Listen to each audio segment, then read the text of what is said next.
Tengan todos muy buenas noches. Dios les bendiga, hermanos. Un saludo a los hermanos que están aquí presentes y a los que nos están viendo por las redes sociales.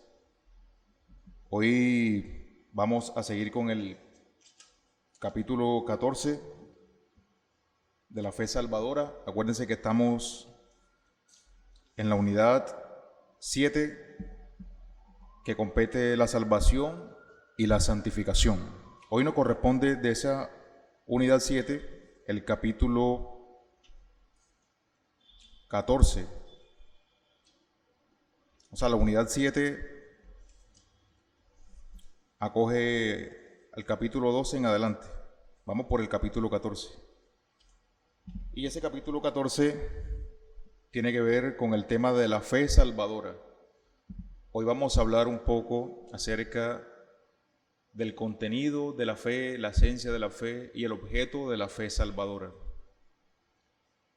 Vamos a leer el párrafo 2. Nuestro hermano Oscar estuvo encargado del párrafo 1, hoy me corresponde leer el párrafo 2 de nuestra confesión. Dice así: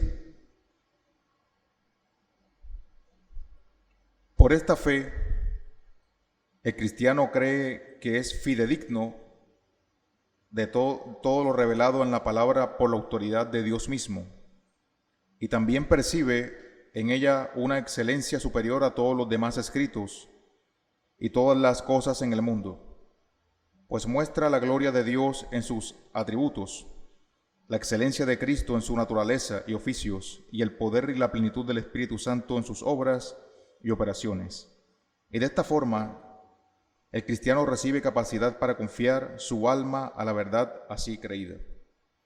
Y también actúa de manera diferente según sea el contenido de cada pasaje en particular, produciendo obediencia a los mandatos, temblando ante las amenazas y abrazando las promesas de Dios para esta vida y para la venidera. Pero las principales acciones de la fe salvadora tienen que ver directamente con Cristo, aceptarle, recibirle y descansar solo en Él para la justificación, santificación y vida eterna, en virtud del pacto de gracia. Hermanos, vamos a orar antes de desarrollar este párrafo para pedirle a Dios que me guíe y que, a tanto a mí para la enseñanza y a ustedes para que puedan comprender este párrafo. Vamos a orar. Señor, en esta hora damos gracias una vez más por permitir este momento.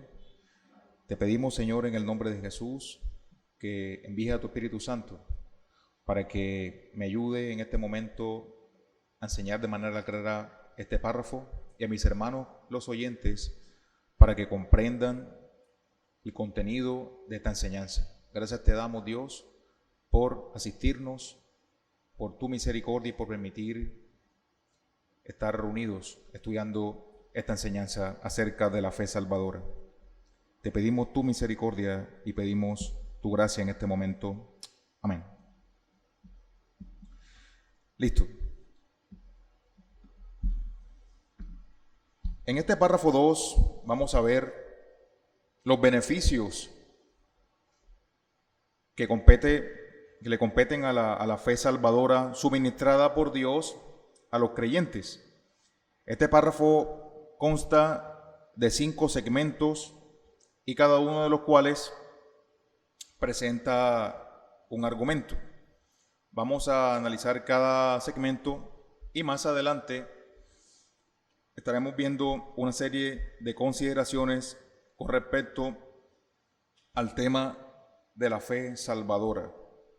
Listo. El primer segmento dice lo siguiente: por esta fe, el cristiano cree que es fidedigno todo lo revelado en la palabra por la autoridad de Dios mismo, y también percibe en ella una excelencia superior a todos los demás escritos y todas las cosas en el mundo, pues muestra la gloria de Dios en sus atributos, la excelencia de Cristo en su naturaleza y oficios, y el poder y la plenitud del Espíritu Santo en sus obras y operaciones. Y de esta forma, el cristiano recibe capacidad para confiar su alma a la verdad así creída. En este primer párrafo hay que denotar tres palabras importantes: fidedigno, capacidad y confianza. El cristiano, gracias a esta fe que Dios le suministra, cree de manera fidedigna, de manera segura, que todas aquellas cosas las cuales él ha recibido por la predicación y a través de la lectura bíblica son verdaderas, son dignas, son seguras. Vamos a leer un versículo. Leo por ustedes Hechos 24:14. Dice: pero esto te confieso según el camino que ellos llaman herejía. Así sirvo al Dios de mis padres, creyendo todas las cosas que en la ley y en los profetas están escritas. Pablo hablando en Hechos, defendiendo, haciendo apología acerca de aquellas cosas que él predicaba. En segunda de Tesalonicenses vemos lo siguiente: por lo cual también, segunda de Tesalonicenses 2:13 dice lo siguiente. Primera, hermano, disculpen. Primera a los Tesalonicenses 2:13 dice: por lo cual también nosotros, sin cesar, damos gracias a Dios, de que cuando recibisteis la palabra de Dios, que oíste de nosotros, la recibiste no como palabra de hombres, sino que es según en verdad la palabra de Dios, la cual actúa en vosotros los creyentes. Aquí hay un principio de autoridad. Cuando la iglesia primitiva, o cuando los apóstoles empezaron a predicar la palabra de Dios, ellos no empezaron a decir: escuchen lo que nosotros estamos diciendo, porque esta palabra que estamos diciendo es autoridad. No, los cristianos, la iglesia asumió de facto que aquellas palabras que eran suministradas por los apóstoles a través de la predicación eran autoritativas, y por lo tanto los apóstoles en la predicación reclamaban que las palabras que ellos decían eran la misma palabra de Dios. Entonces, el cristiano o los cristianos de la iglesia primitiva recibieron, confiaron y estaban seguros de aquellas cosas que le decían los apóstoles eran la palabra de Dios. Todo esto por la obra del Espíritu Santo. El Salmo 19 del 7 al 10 dice lo siguiente: la ley de Jehová es perfecta, que convierte el alma.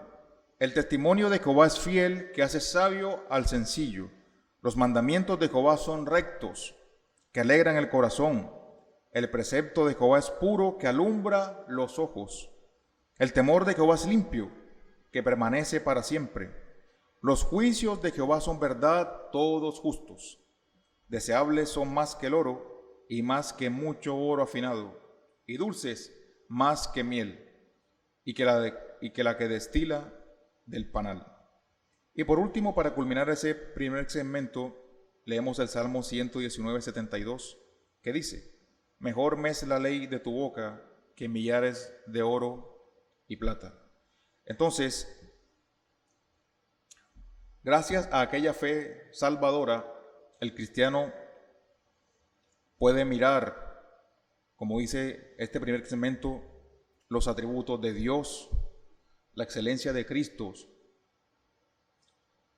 su naturaleza y su oficio, y el poder y la plenitud del accionar del Espíritu. En nuestro segundo segmento de este párrafo 2 leemos: y esta fe también actúa de manera diferente según sea el contenido de cada pasaje en particular, produciendo obediencia a los mandatos. Leemos Juan 15:14: vosotros sois mis amigos si hacéis lo que yo os mando. Los creyentes, cuando estamos en diversas circunstancias que nos acontecen, Dios, a través de su Espíritu Santo, nos va a mostrar o nos va a suministrar por medio de su palabra, guianza en dichas circunstancias. Eso es lo que trata de decir esta parte. Y también actúa de manera diferente según sea el contenido de cada pasaje en particular, produciendo obediencia a los mandatos. Leemos también en Romanos 16:26. Dice: pero que ha sido manifestado ahora y que por las escrituras de los profetas, según el mandamiento del Dios eterno, se ha dado a conocer a todas las gentes para que obedezcan a la fe. Entonces, a través de este accionar del Espíritu, el creyente va a tener seguridad en la palabra y va a obedecerla. Tercer segmento, dice, temblando ante las amenazas. Isaías 66:2 dice, mi mano hizo todas estas cosas, y así todas estas cosas fueron, dice Jehová, pero miraré a aquel que es pobre y humilde de espíritu y que tiembla a mi palabra. Aquí básicamente el que tiembla es el que es humilde y se humilla ante lo que Dios está demandando en su palabra. El cuarto segmento dice lo siguiente, y abrazando las promesas de Dios para esta vida y para la venidera. Leemos Timoteo 4:8, 1 Timoteo 4:8 dice, porque el ejercicio corporal para poco es provechoso, pero la piedad para todo aprovecha, pues tiene promesas de esta vida presente y de la venidera. Hebreos 11:13 dice, conforme a la fe murieron todos estos sin haber recibido lo prometido, sino mirándolo de lejos y creyéndolo y saludándolo y confesando que eran extranjeros y peregrinos sobre la tierra. Solamente lo abrazaron, creyeron, pero no lo poseyeron. Y por último, leemos el último segmento que es el más importante. Dice, pero las principales acciones de la fe salvadora tienen que ver directamente con Cristo, aceptarle, recibirle y descansar solo en Él para la justificación y santificación y vida eterna en virtud del pacto de gracia. Toda la esencia de la fe salvadora se centra en Cristo Jesús. Vamos a ver una serie de consideraciones concernientes con este tema de la fe salvadora.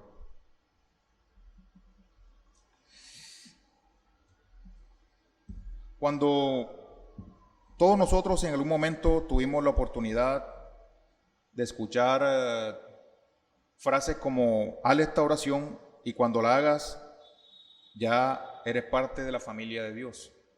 ¿Cierto? Alguna vez nosotros pudimos escuchar esa frase. Lo fácil que era en su momento hacerse cristiano. Pero con lo que acabamos de ver podemos inferir que es a través del accionar de la obra divina que una persona puede creer. Pero este creer no va más allá de un simple acto volitivo del hombre, sino que tiene una serie de características que en su momento los reformadores, las personas que redactaron la confesión, las tuvieron muy en cuenta. En los párrafos que acabamos de leer en el párrafo que acabamos de leer y cada uno de sus segmentos, vimos algunas connotaciones como por lo menos que el hombre, vemos que las personas que reciben la fe tienen la capacidad para obedecer a Dios de manera plena a su palabra. El hombre se deleita en el mensaje de las Escrituras. Vemos que el hombre obedece. Vemos que tiembla ante el contenido de lo que se le está predicando porque lo cree, porque lo ve seguro. Todas estas cosas están claras aquí. Pero estas cosas, en un momento de la historia, fueron consideradas o tuvieron un punto álgido en la historia. Los reformadores trataron de,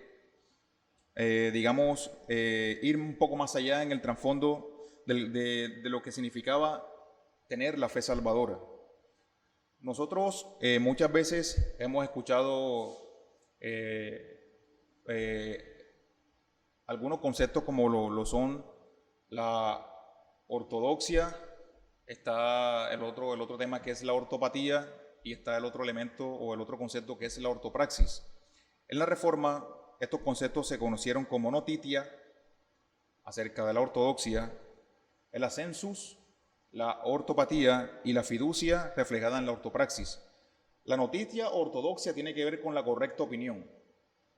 La fe salvadora o la fe salvadora como tal es inteligible. Eso quiere decir que la fe que profesa el creyente usa la razón. La fe en la que nosotros creemos no es una fe que está apartada de la razón, porque cuando a una persona se le predica, ¿cómo comprendes? Con los sentidos. Entonces, la fe está asociada con la correcta opinión, con la correcta enseñanza. Esa es la correcta ortodoxia. Ahora, cuando nos referimos a ortopatía o a census, cuando una persona recibe la enseñanza, esa enseñanza automáticamente, o la persona que la recibe, digamos, hay algo que va más allá del acto del trabajo intelectual, sino que Dios hace que se produzca una confianza, como ya lo habíamos visto anteriormente, o una seguridad en aquellas cosas que están siendo predicadas. Y eso fue lo que vimos al principio. Cómo los creyentes primitivos aceptaron la palabra de los apóstoles, sin reproche, sino que de manera eficaz y de manera oportuna, de manera voluntaria, aceptaron que todas aquellas cosas que les decían a la palabra de Dios, porque hubo un correcto asentimiento de aquellas cosas que fueron creídas. Listo. Ahora, aquellas cosas que fueron recibidas de manera intelectual, aquellas cosas que bajaron al corazón, aquellas cosas que se asentaron en el corazón, ahora esas cosas producen una correcta autopraxis. Esto se llama como la fiducia. Esas cosas que yo recibí ahora, las llevo al plano del accionar, un correcto accionar. Entonces la fe no es solamente decir yo creo en Dios, yo creo en Cristo, sino que la fe, en ese sentido, la fe salvadora, tiene que ver con estos tres elementos. Ahora, el asunto en cuestión aquí, que fue por lo que los reformadores y los que escribieron acerca de este párrafo, vieron la importancia de escribir esto, es porque no se trata del ejercicio intelectual, que no está mal. No se trata como tal de expresar correctas obras, porque si vemos el ejemplo en Santiago, ellos creían en Dios, pero no ayudaban a los creyentes. ¿Recuerdan ese pasaje en Santiago donde le decía que si ves a tu hermano y no lo ayudas, o sea, ¿por qué no ayudas a tu hermano? Y eso que dice que tienes fe. Tienes fe, pero no ayudas a tu hermano. Los demonios creen y tiemblan. O sea, ponían a los creyentes en ese tipo de comparación. Porque ellos decían que eran creyentes, tal vez intelectualmente habían entendido toda la doctrina, pero en sus obras, las obras que ellos manifestaban no tenían nada que ver con lo que creían. Entonces había un problema en cuanto a la fe. Entonces, como dice la última parte del párrafo, que dice: pero las principales acciones de la fe salvadora tienen que ver directamente con Cristo, aceptarle, recibirle y descansar solo en Él para la justificación, santificación y vida eterna en virtud del pacto de gracia. Esa es la verdadera esencia de la fe salvadora. La verdadera fe salvadora descansa en Cristo, porque Él es el autor y consumador de esa fe salvadora al final.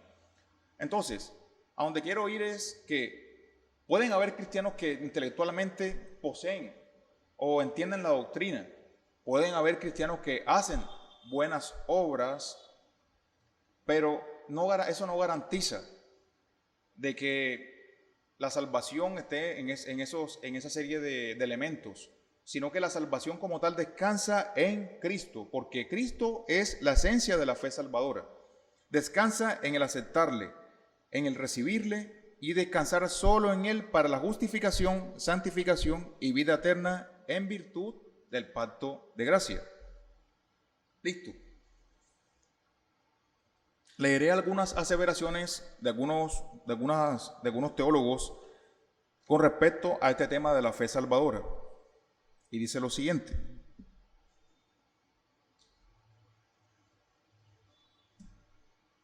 dice, hay un grado de importancia en la aceptación de estas premisas, tales como Jesús es el Hijo de Dios, el Señor y Mesías prometido, murió en una cruz para redimirnos de nuestros pecados, fue resucitado al tercer día por el poder de Dios, en cuya diestra está ahora sentado. Hasta ahí vamos bien. Eso todo lo creemos y lo aceptamos. Dice, todas estas cosas son ciertas y deben ser creídas y confesadas para recibir salvación. Pero aún hay algo más que eso. John Murray, un teólogo, dice, a quien leímos de manera anterior, uno de los exponentes de esta consideración, la fe no consiste en creer en cierto número de proposiciones verdaderas acerca del Salvador, por más que estas sean ingredientes esenciales de la fe. La fe consiste en confiar en una persona, la persona de Cristo, el Hijo de Dios y Salvador de los perdidos. Consiste en entregarnos a Él. No es simplemente creer en Él, es creer y confiar en Él. Como ya lo habíamos dicho y lo vuelvo a repetir, una de las principales acciones de esta fe salvadora son aquellas cosas que tienen que ver con Cristo, el aceptarle, el recibirle y descansar solo en Él. Listo. Otro teólogo llamado Erickson dice lo siguiente: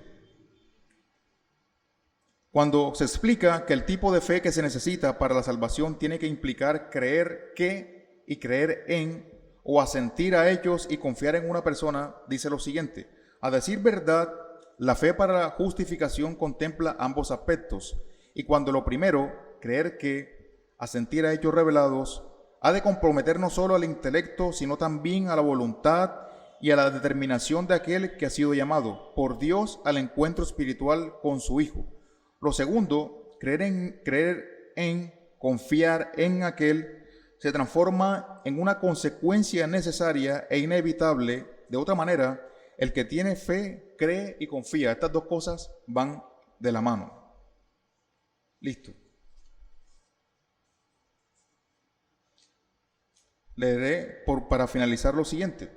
Ahora bien, tal definición que limita la fe a solo creer en algo, aceptar como verdadero lo que Dios ha hecho por nosotros, por ejemplo, no es distinta a la de la mera creencia y aceptación del intelecto de otras afirmaciones proposicionales, como por ejemplo, que 2 más 2 es igual a 4 o que el azul es un color distinto del naranja. Pero la aceptación de tales verdades no amerita ni requieren de la participación de nuestra voluntad ni mi compromiso personal. Cuando pensamos en lo siguiente: Cristo murió por ti, sí, claro. Dios es el creador del universo, amén. Hay una aceptación de dichas preposiciones, pero no hay una convicción. Mi voluntad no está arraigada a esa idea. Simplemente, oh sí, yo creo en eso y está bien. Pero no hay una convicción real, mi voluntad no está enlazada a eso. O sea, no tengo un asentimiento de eso que me están diciendo. No he captado lo que me están tratando de decir, sino que simplemente es un ejercicio intelectual que estoy realizando. Entonces dice lo siguiente: la participación de mi voluntad ni mi compromiso personal como el objeto en sí, ni menos aún pueden involucrar mi alma en subordinación absoluta de a quién le creo esas verdades. La fe cristiana, no obstante, la fe salvadora, contrario a eso, nos impide a la dependencia. Dice, la fe cristiana, no obstante, y contrario a eso, nos impele, nos llama a la dependencia del Cristo en quien creemos como Salvador, y esa sola diferencia hace del mero creer en algo no agote en realidad el contenido del concepto de fe que estamos aquí, en este caso, hablando, que es la fe salvadora. Más que un ejercicio intelectual, tiene que ver con una correcta aceptación, una correcta interpretación, un correcto sentir de aquellas cosas que me están diciendo, que yo he podido interpretar, y una correcta práctica de aquellas cosas que he recibido. Todo esto en Cristo. Y esa sola diferencia hace que el mero creer en algo no agote en realidad el contenido del concepto de fe. Sí, se cree en lo que Dios nos ha dicho por su palabra y creemos también en aquel de quien se dice eso, lo que no solo ha sido significativo para nuestra mente, con la cual asentimos a esa revelación o a ese conocimiento, sino que también ha movido nuestra voluntad en entrega y dependencia del objeto, aquel que es presentado como nuestro Salvador y Redentor. Esto es en esencia la confianza de la que hemos venido hablando. Entonces, cuando se habla de fe salvadora, no se habla solamente de que una persona, yo creo en Dios, yo creo en Dios. Muchos dicen, yo creo en Dios. ¿Usted cree en Dios? Sí, yo creo en Dios. Yo creo en Dios. Pero la verdadera fe salvadora, como ya lo hemos venido hablando, hace que el creyente produce obediencia en los mandatos, se tiembla ante las amenazas y se abraza las promesas de Dios para esta vida y para la venidera. Entonces, esa es la esencia de la fe salvadora. Hermanos, no siendo más, este era el mensaje que quería traerle en este día, este breve mensaje acerca de la fe salvadora y el contenido de la fe salvadora. Hemos culminado por hoy este pequeño estudio acerca de la confesión en la cual nosotros nos adherimos. Capítulo 14 vimos hoy. Si Dios lo permite, estaremos viendo el párrafo 3 de este capítulo 14. Hermano Oscar. ¿Hay alguna duda hasta ahí, hermanos? ¿Alguna pregunta? Hermano Jorge.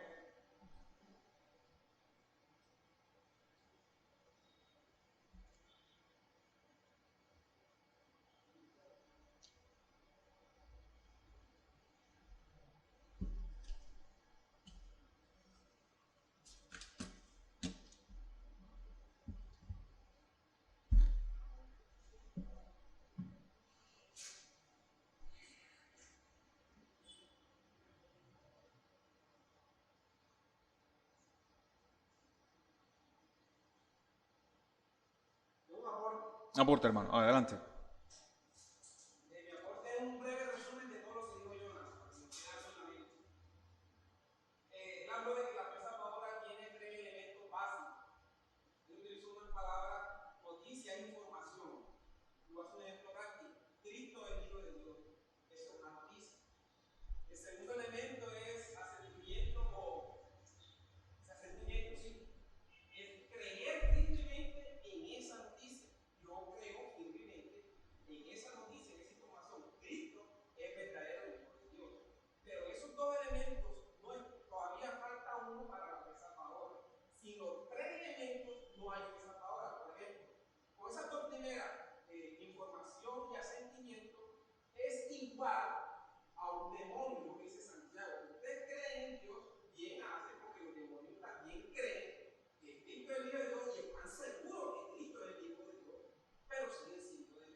Hermano, muchas gracias.